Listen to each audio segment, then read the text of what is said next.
বাটিটা কে ফেলেছে? কে ভাঙলো বাটিটা? তুমি কি ভেঙেছো? কে করেছে ওই বাটির অবস্থা? সাহসটা বেড়ে আছে, একদম আমার বলে উঠবে না। দাঁড়াও ঘরে,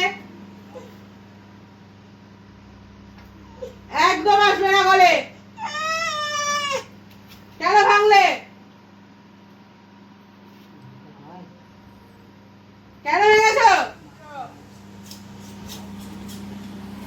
আর কোনোদিন তুমি মুড়ি খেতে পারবে না, কারণ মুড়ি খাওয়ার আর কোনো বাটি নেই আমাদের বাড়িতে। বুঝেছো কথাটা?